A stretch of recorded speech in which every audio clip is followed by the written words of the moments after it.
ನಮಸ್ತೆ ಮಿತ್ರರೇ, ಇವತ್ತು ಇನ್ನೊಂದು ಬಗೆಯ ಮಳೆಗಾಲದ ಕರಾವಳಿ ಶೈಲಿಯ ಡ್ರೈ ಸಿಗಡಿಯ ಪದಾರ್ಥ. ಅಂದರೆ ಇದಕ್ಕೆ ನಾನು ಸೋರೆಕಾಯಿಯನ್ನು ಬಳಸಿ ಮಾಡಿದ್ದೇನೆ.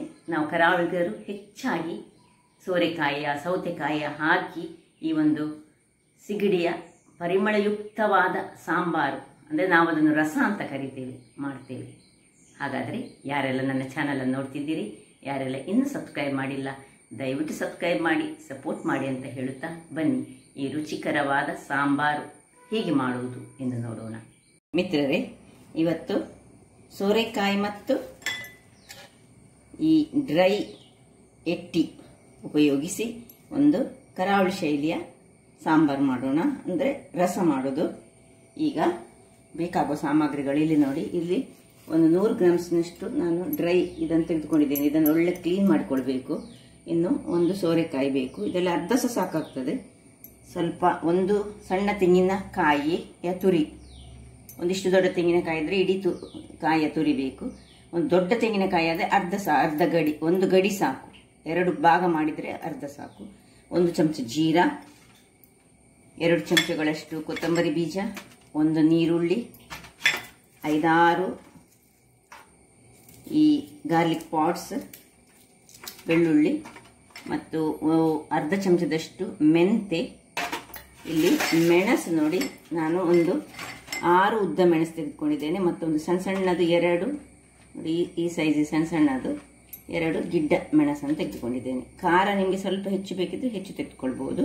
ಈಗ ಮೊದಲಿಗೆ ಇದನ್ನು ಚೆನ್ನಾಗಿ ಕ್ಲೀನ್ ಮಾಡಿಕೊಂಡು ತರೋಣ ಮತ್ತು ಇದನ್ನು ಕಟ್ ಮಾಡಿಕೊಳ್ಳೋಣ.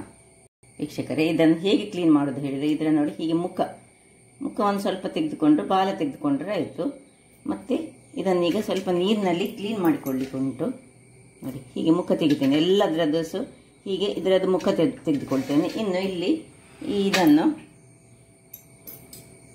ಎಷ್ಟು ನಿಮಗೆ ದೊಡ್ಡದು ಬೇಕು ಅಷ್ಟು ದೊಡ್ಡದನ್ನು ತೆಗೆದುಕೊಳ್ಳೋಣ. ನೋಡಿ, ಇಷ್ಟು ಅರ್ಧ ನಾನು ತೆಗೆದುಕೊಳ್ತಿದ್ದೇನೆ. ಇಷ್ಟನ್ನು ಕಟ್ ಮಾಡುವ. ಸಿಪ್ಪೆ ಇದ್ದೇ ನಾವು ಮಾಡಿ, ತುಂಬ ಎಳತ್ತಾಗಿ ಉಂಟು ನೋಡಿ, ಒಳ್ಳೆಯದಾಗ್ತದೆ. ಈಗ ಸ್ವಲ್ಪ ದೊಡ್ಡ ದೊಡ್ಡ ತುಂಡುಗಳಾಗಿ ಕಟ್ ಮಾಡಿಕೊಳ್ಳೋಣ. ಸಾಧಾರಣ ನೋಡಿ, ಇಷ್ಟಿಷ್ಟು ದೊಡ್ಡ ತುಂಡುಗಳು ಬೇಕು ನಮಗೆ. ಸಣ್ಣ ತುಂಡು ಮಾಡಿಸಬೇಡ, ಇಷ್ಟು ದೊಡ್ಡ ತುಂಡುಗಳಾಗಿ ಮಾಡಿ ಎಲ್ಲ ಒಂದ್ಸಲ ನಾನು ನೋಡಿ ಈ ತುಂಡುಗಳಾಗಿ ಇಷ್ಟಿಷ್ಟು ದೊಡ್ಡ ಹೋಳುಗಳಾಗಿ ಮಾಡಿಕೊಳ್ತೇನೆ. ವೀಕ್ಷಕರೇ ನೋಡಿ, ಕಟ್ ಮಾಡಿ ನೀರಿನಲ್ಲಿ ಹಾಕಿ ತೊಳೆದಿಟ್ಟುಕೊಂಡಿದ್ದೇನೆ. ಈಗ ಇದನ್ನೊಂದು ಇದಕ್ಕೆ ಶಿಫ್ಟ್ ಮಾಡಿಕೊಳ್ಳೋಣ. ಒಲೆಯನ್ನು ಉಳಿಸ್ಕೊಂಡಿದ್ದೇನೆ ನಾನು. ಇದಕ್ಕೆ ಒಂದು ಸ್ವಲ್ಪ ಮುಳುಗುವಷ್ಟು ನೀರನ್ನು ಹಾಕ್ಕೊಳ್ತಿದ್ದೇನೆ. ಇನ್ನು ಇಲ್ಲಿ ನೀರುಳ್ಳಿ ಉಂಟಲ್ಲ, ಈ ನೀರುಳ್ಳಿಯನ್ನು ಸಹ ಇದಕ್ಕೆ ದೊಡ್ಡ ದೊಡ್ಡದಾಗಿ ಕಟ್ ಮಾಡಿದ ನೀರುಳ್ಳಿಯನ್ನು ಹಾಕ್ಕೊಳ್ತಿದ್ದೇನೆ. ಅರ್ಧ ನೀರುಳ್ಳಿ ಹಾಕ್ಕೊಂಡಿದ್ದೇನೆ, ದೊಡ್ಡ ನೀರುಳ್ಳಿಯಲ್ಲಿ. ಸ್ವಲ್ಪ ಕೊತ್ತಂಬರಿ ಸೊಪ್ಪು ಮತ್ತು ಸ್ವಲ್ಪ ಕರಿಬೇವಿನ ಸೊಪ್ಪನ್ನು ಹಾಕ್ಕೊಂಡು ಮುಚ್ಚಳವನ್ನು ಮುಚ್ಚಿಕೊಂಡು ಬೇಯಿಸಿಕೊಳ್ಳೋಣ. ಇಲ್ಲಿ ಒಂದು ಬಣಾಲೆಯನ್ನು ಇಟ್ಕೊಳ್ತಿದ್ದೇನೆ ನಾನು. ಇದರಲ್ಲಿ ನಾವು ಮಸಾಲೆ ಹುರಿಯೋಣ. ವೀಕ್ಷಕರೇ, ಸ್ವಲ್ಪ ಎಣ್ಣೆಯನ್ನು ಹಾಕೊಳ್ಳೋಣ. ಒಂದು ಅರ್ಧ ಚಮಚ 1 ಚಮಚ ಎಣ್ಣೆಯನ್ನು ಹಾಕ್ಕೊಂಡು ಮೊದಲಿಗೆ ಅದರಲ್ಲಿ ಈ 5 ಮೆಣಸನ್ನು, 6 ಮೆಣಸು ಉದ್ದ ಮೆಣಸು ಮತ್ತು ಗಿಡ್ಡ ಮೆಣಸು 2 ಹಾಕೊಂಡಿದ್ದೇನೆ. ಸಾಸಿವೆ, ಕೊತ್ತಂಬರಿ ಬೀಜ 2 ಚಮಚಗಳಷ್ಟು, ಜೀರಿಗೆ 1 ಚಮಚ, ಇನ್ನು ಮೆಂತೆ ಅರ್ಧ ಚಮಚ.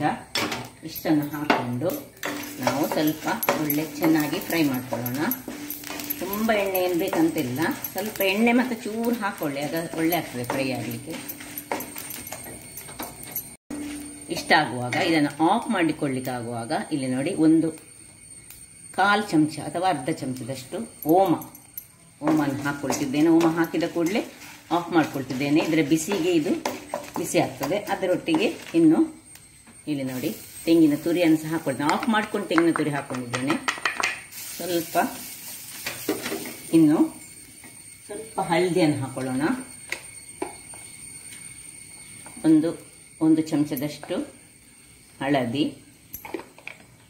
ಇನ್ನು ಸ್ವಲ್ಪವೇ ಸ್ವಲ್ಪ, ಒಂದು 4-5 ಎಳೆಗಳಷ್ಟು ಬೆಳ್ಳುಳ್ಳಿ ಇದನ್ನು ಹಾಕ್ಕೊಂಡು ಇದು ತಣ್ಣಗಾಗಲಿಕ್ಕೆ ಬಿಡೋಣ. ವೀಕ್ಷಕರೇ, ಇಲ್ಲಿ ನೋಡಿ ಇದು ಬೇಯ್ತಾ ಉಂಟು. ಇದಕ್ಕೆ ಈಗ ಸ್ವಲ್ಪ ಉಪ್ಪನ್ನು ನಾವು ಹಾಕ್ಕೊಳ್ಳೋಣ. ರುಚಿಗೆ ತಕ್ಕಷ್ಟು ಉಪ್ಪನ್ನು ಹಾಕ್ಕೊಂಡು ಪುನೊಮ್ಮೆ ಮುಚ್ಚಳವನ್ನು ಮುಚ್ಚಿಕೊಂಡು ಇದು ಬೇಯ್ತಾ ಬಂತು. ಸ್ವಲ್ಪ ಬೇಯಲಿಕ್ಕೆ ಸ್ವಲ್ಪ ಉಪ್ಪು ಎಳೆದುಕೊಳ್ಳಿ.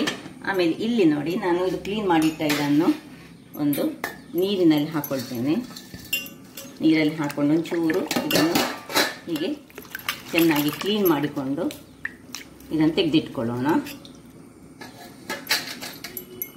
ತುಂಬ ಬೇಕಂತಿಲ್ಲ, ಜಸ್ಟ್ ಒಂದು ಈ ಮಳೆಗಾಲದಲ್ಲಿ ಪರಿಮಳಕ್ಕೆ ನಮಗೆ ಈ ಒಂದು ಸಿಗಡಿಯನ್ನು ಹಾಕಿದರೆ ಡ್ರೈ ಸಿಗಡಿಯನ್ನು ಹಾಕಿದರೆ ರಸ ತುಂಬ ಪರಿಮಳವಾಗಿ ಬರ್ತದೆ ಮತ್ತು ಊಟ ಮಾಡಲಿಕ್ಕೆ ಚೆನ್ನಾಗಿ ಆಗ್ತದೆ.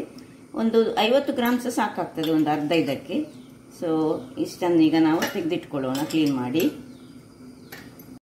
ಒಂದು ನಿಮಿಷಗಳ ಬಳಿಕ ಉಪ್ಪು ಹಾಕಿ 1 ನಿಮಿಷದ ಬಳಿಕ ನಾವು ಇನ್ನು ನೋಡಿ ಇದು ತೊಳೆದಿಟ್ಟಂತಹ ಚೆನ್ನಾಗಿ ತೊಳೆದಿಟ್ಟು 2 ಸತಿ ನಾನು ಇದನ್ನು ನೀರಿನಲ್ಲಿ ತೊಳೆದಿಟ್ಕೊಂಡೆ. ಇದರ ನೀರನ್ನು ನೋಡಿ ಚೆನ್ನಾಗಿ ಹಿಂಡಿಕೊಂಡು ಸ್ವಲ್ಪ ಸಹ ನೀರಿರಬಾರ್ದು. ಇದನ್ನು ಇದಕ್ಕೆ ಹಾಕೊಳ್ಳೋಣ.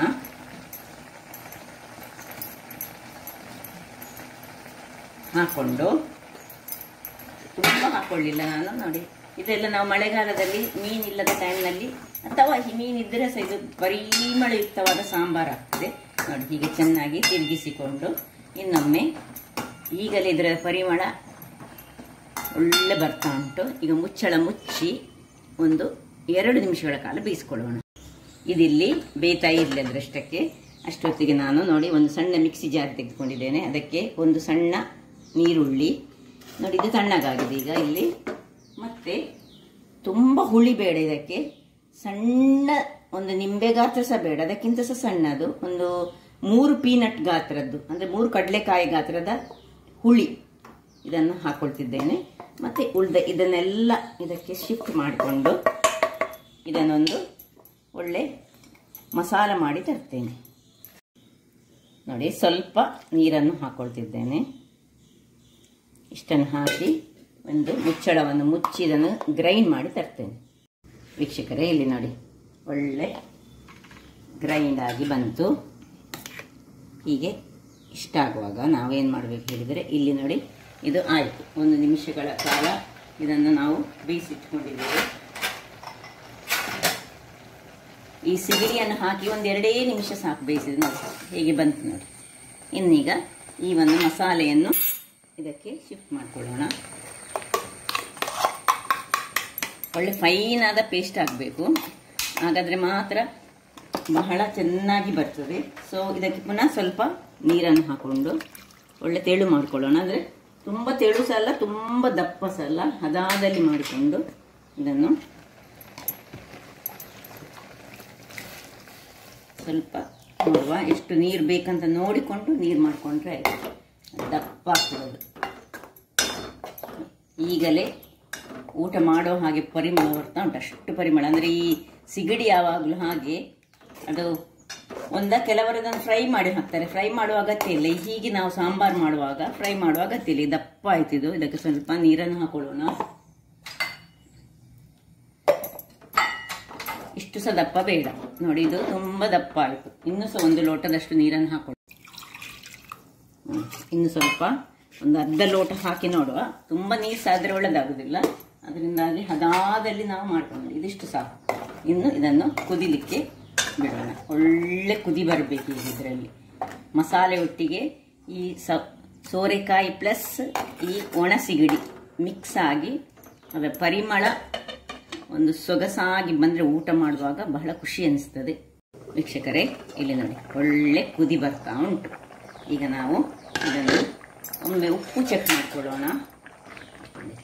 ಕಲ್ಲ ನೋಡಿ ಹೇಗೆ ಬಂದು, ಹೆಚ್ಚೇನು ನಾವು ಖಾರ ಸಹ ಇಲ್ಲ, ಇದು ಹೆಚ್ಚು ಕಲರ್ ಮಾತ್ರ ಈಗ ಚೆನ್ನಾಗಿ ಬಂದಿದೆ. ಇಲ್ಲಿ ಉಪ್ಪನ್ನು ಚೆಕ್ ಮಾಡ್ಕೊಳ್ತಿದ್ದೇನೆ. ಉಪ್ಪು ಕರೆಕ್ಟಾಗಿ ಉಂಟು. ಆಯಿತು, ಇದನ್ನಿನ್ನು ಕ್ಲೋಸ್ ಮಾಡಿ ಆಫ್ ಮಾಡ್ಕೊಳ್ಳೋಣ. ಇನ್ನು ಸರ್ವಿಂಗ್ ಟೈಮ್. ನೋಡಿ ಪರಿಮಳಯುಕ್ತವಾದ ಈ ಮಳೆಗಾಲಕ್ಕೆ ಹೇಳಿ ಮಾಡಿಸಿದಂತಹ ಒಂದು ಡ್ರೈ ಸಿಗಡಿ, ಡ್ರೈ ಎಗ್ ಟೀ ಪುಡಿ ಹಿಟ್ಟಿಯ ಒಂದು ಸಾಂಬಾರ್ ಅಥವಾ ರಸ, ರೇಸ ಅಂತ ನಾವು ಕರಿತೇವೆ. ಏನು ಚೆನ್ನಾಗಿ ಬಂದಿದೆ ನೋಡಿ.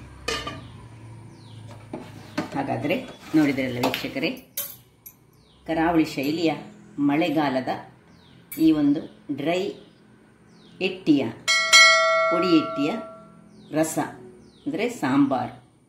ಹಾಗಾದರೆ ನನ್ನ ಕುಕಿಂಗ್ ಚಾನಲ್ ನಿಮಗೆ ಇಷ್ಟ ಆದರೆ ಬೋಳೂರು ಸುವರ್ಣ ಚಾನಲನ್ನು ಲೈಕ್ ಮಾಡಿ, ಶೇರ್ ಮಾಡಿ ಹಾಗೂ ಸಬ್ಸ್ಕ್ರೈಬ್ ಮಾಡಿ ಹಾಗೂ ನನ್ನ ಇನ್ಸ್ಟಾಗ್ರಾಮ್ ಪೇಜನ್ನು ಫಾಲೋ ಮಾಡಿ. ಧನ್ಯವಾದಗಳು.